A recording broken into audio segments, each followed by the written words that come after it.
What's up, YouTube? This is Brian Pfeiffer, aka the Marketing Meathead, and today we're going to talk about goals and where you want to be when it comes to investing, specialist, and business.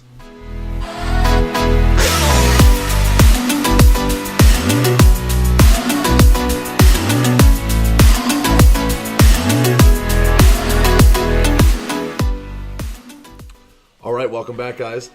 I know a thing or two about this. I've been down this path. I'm a little bit older than most of my viewing audience, which is 99% male, by the way. And I've read the book Cash Flow Quadrant twice, actually, Robert Kiyosaki. It's a good book. I recommend it. I'm going to throw a link to all the books that I recommend on my blog, marketingmeathead.com. There's some wonderful books on there. I highly recommend. Just about every one of those books on there is something that I think you need to read and will improve your life and your game and your business and everything. So let's talk about the 4 quadrants and where you want to be. And like I said, I've been down the road of all 4, and I'm all in currently like 3 of the 4. So I know a thing or two about this, and I'll tell you some stories along the way so you can understand how things work and where you want to get to. Okay, so let's talk about quadrant number 4. The 4th quadrant is basically, let's talk about the 1st quadrant first. So the 1st quadrant is basically like having a job. Okay, basically you're working for someone.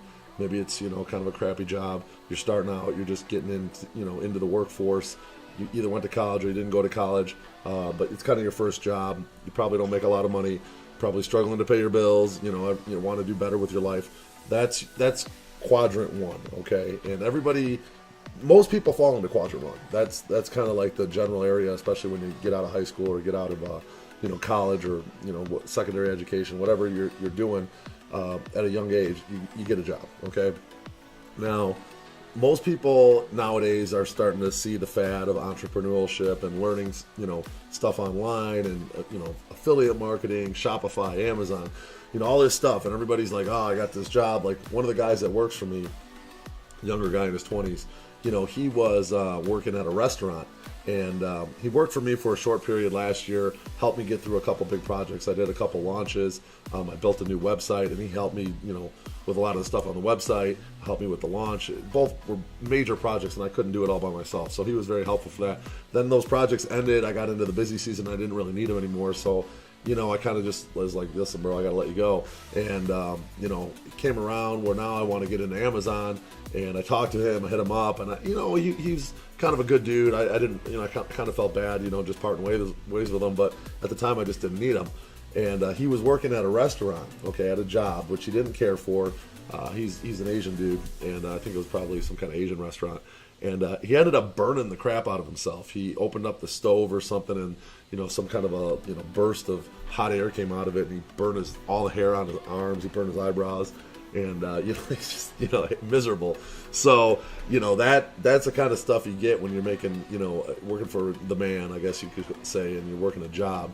And that's the kind of stuff that the owner's probably not going to be doing, is opening up the stove and all that stuff. He's doing the books, or working on the sales, or working on the marketing.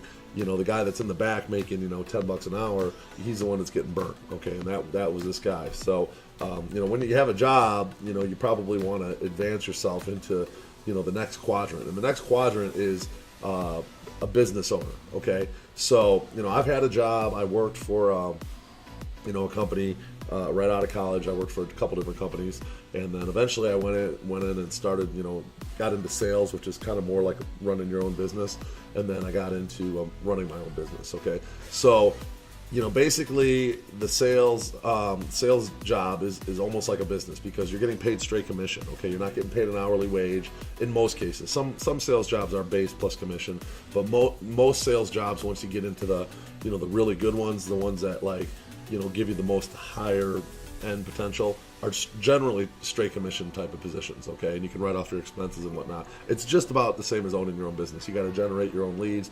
You got to go out and hustle your own customers, and you make a percentage off whatever you sell, and that's how it works. That's sales. So sales is basically kind of like owning your own business a little bit. So the second quadrant is actually not business. It's actually being like a specialist. Okay, when I say a specialist, okay, so you got quadrant 1 down here, and then you got quadrant 2, which is like a specialist, okay?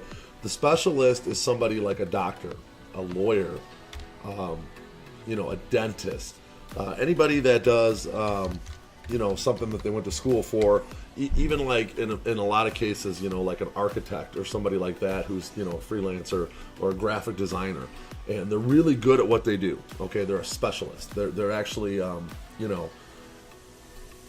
a pro at the skill that they either went to school for or learned on their own, okay? And that's the second quadrant, okay? So when you become a specialist, generally you are valuable. You're more valuable. Your pay is based on your worth to society, okay? So you're going to get credit and get paid more if you're a really good graphic designer. Like when I go to get design work done, I have like levels of designers. I have this girl in the Philippines who's like $5 an hour, and she does an okay job. And I have a developer, or my VA, who's definitely better than the $5 an hour girl, and she's good enough for like my YouTube covers and all that stuff. Now, if I was going to get like a professional brochure designed for like maybe my business, okay, I probably wouldn't go to her. I'd actually probably pay a little bit more money to go to another level up. Okay, that's a specialist. Okay, so when it comes to any kind of position like a heart doctor or a lawyer, generally the guys that are the really, really good ones are going to be the most money, okay? And think about if you got a DUI of some sort, or you're in criminal trouble of some sort, you wouldn't want to go to the lawyer that just got out of college, because he's not the best person to probably get you out of trouble, okay? You want to go to the guy that costs a lot of money that's really good at getting you out of trouble, okay? So that's your specialist, okay? So, what happens is a lot of specialists become really good at what they do, and then they turn their specialty into like a business, okay? I can think of a good example here. I have a lot of business owner type of friends, okay? And there's one girl that I used to know, ironically, she basically started out of, beauty school, and she cut hair. She got really good at it. She got really good at doing like updos, okay? Well then, she became like an updo specialist, okay? So now she had a job working for like a crappy, $10 an hour or $10 haircut place, and then she went on to become like a specialist in doing updos, and she was crazy booked, like every Saturday, proms, weddings, all that crap, Fridays, she's all packed, like she's got all these high-end customers paying her like $300 for these updos. Okay, so now she's a specialist. Well, then what happened over time was she started realizing, like, listen, I'm so good at this, and I'm making enough money that I can like get my own salon.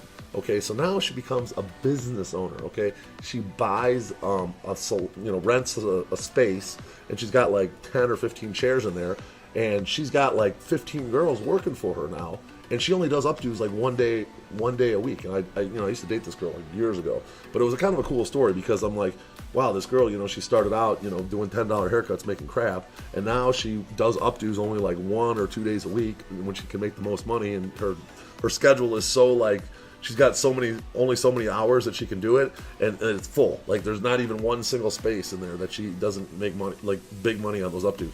And then she's got 15 girls in this salon now making her money. And she would take like a week or two off here and there and just, do whatever, just cross out a weekend that she's not going to be in town. And you know what? She was still making money at her salon from all these girls that are paying her rent for these chairs. Okay, and she's getting a percentage of whatever they're doing. They have some kind of system in place where the girls rent out the chairs or whatever. But she's got like 15 of them. Okay, so she's making money now on these updos, killing it. She's making money on the chairs and the whole salon itself, and she's really not having to do all that much work, because like the salon is kind of running itself. She's already built up her name and a reputation, and then the girls are kind of like, they're almost like their own salespeople, so they're like specialists too, and they're recruiting their own customers and building their own clientele and stuff, and she's making money on all of them. So you got the job, you got the specialist, and then you got the business owner, okay? So I've become a business owner, and then I've been, I'm kind of a specialist in the nightclub and event hosting business. I actually have a couple events that I own. I own a couple nightclubs. I own one nightclub, and I own a couple big events in Chicago.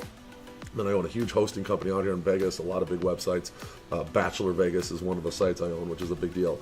So I got, I have a similar situation going on now. Now I've, I had a job, and, came out, started my, became like a specialist in what I did. I was doing all the work myself. I built up the company, worked a crap load of hours, and, I still kind of work in my specialty, but I only deal now with like my customers that I've had for years. They don't like, they don't sit there and like, haggle me on price and try to get the cheapest thing in like Walmart in Vegas. They're, hey, Brian, I'm coming to Vegas.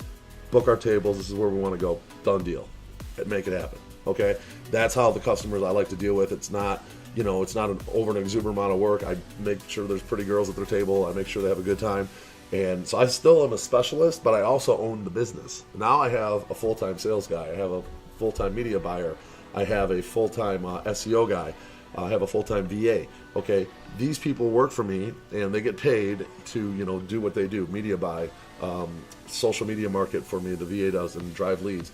And everybody pretty much is driving leads. The business works like leads come in, we convert those leads to money. I have a full-time sales guy, and he handles a lot of the internet leads. And basically the way it works is, even when I'm like not here, or I'm taking a couple weeks off in July, I'm going to Chicago and the Croatia for Ultra, and I'm gonna have some fun over there. The business is still going to run, and I'm still going to make money on those weekends, even though I'm not here. Okay. So that's the big difference between being a specialist, okay, and owning a business. The specialist, when he's not there, like if you go to that lawyer and, he decides he wants to take 2 weeks off, he's not getting paid for those 2 weeks. There's no money coming in. Okay. He's not being able to bill his hours. Okay. He's not trading his time for money. Okay. For me now, I still become a specialist because there's high margins. I do pretty well with the stuff that I do, and I'm not going to just give up the business that I've built up for all these years. I'm going to keep doing that, and then I got the whole business that I'm growing too. And eventually I can maybe step out of the business and have, a sales guy, a VP of sales, and then another salesperson run, or two or three even, and they do all the leads and handle my customers and everything, and I just kind of keep a bird's eye view from the business, and keep an eye on the money, make sure things are going right, that kind of stuff. So that's the next stage up. Excuse me, for the business. Okay, so once we have the business established and you start making enough money, then that's when you want to go into the fourth quadrant. Okay, so you got the job, you got the specialists, you got the business owner, and then you got the investor. Okay, the investor is the fourth quadrant, and this is the magic quadrant. This is where you want to get to. This is where everyone should want to get to. I mean, this should be your goal. I mean, everybody, wants to become a specialist at something. And then once you become a specialist, you want to turn that specialty into some kind of business. And then you take that business profit and money and you start investing it, okay? Now, I've been investing in crypto and not been doing so well of late, but I honestly feel like it's going to turn around. And in fact, today was one of those days when it has turned around and, made a good chunk of my losses back. So I'm getting better at trading, and I'm going to be a lot tighter with my stop losses and stuff going forward. I'm learning to do it. It's a challenge. Being a good investor is not like something that they really taught you in school. Okay, I didn't have a mentor to teach me how to invest. So, right now I'm seeking a mentor to do better investments. Okay, I bought some houses, I flipped some houses. I've had renters, I've dealt with all that stuff in the past. Those are all investments, okay? The goal when it comes to investing is to make enough money from your investments passively to pay for your lifestyle, okay? So say, for example, it costs you 20 grand a month to pay your house, your car, your living expenses, your traveling, whatever you want to do. It costs you 20 grand a month to do that. If your investments generate you more than 20 grand a month, then you're free, okay? Technically, you're free. You don't need to work. Basically you have passively generated enough to survive. And that's the goal in investing. Okay. You want to get to that point. So I'm not there yet. Okay. I'm definitely a business owner and I'm definitely a specialist. I've definitely, made my way into that, and my business is actually growing in value. At some point I probably can liquidate the business for a very significant amount of money. So I am growing that. And at that point, hopefully I'll have the investing portion figured out to where I've got enough passive income and I can take that influx of capital when I sell the business and put it into solid investments that can basically set me free. Okay, that's the whole idea here, guys, is you want to set yourself free and you want to get to the point where you are passively living and your investments are making you enough money to survive and live the lifestyle that you want to live, and that's key. Okay, so If you guys enjoyed today, you can definitely read more about this in the Robert Kiyosaki book, The Cash Flow Quadrant. I've read it twice. It's a good read, but what I just told you guys there is pretty much the whole book. But it's a good read if you want to do it. If you did like what you see today, I would appreciate if you guys would give me a thumbs up. Leave a comment below and let me know what stage you're in. Are you in the job? Are you a specialist? Are you a business owner? Are you an investor? I'd love to hear your input. And if you guys could hit that subscribe button and bang that notifications bell. I am the Marketing Meathead. We'll talk to everybody later. Thank you.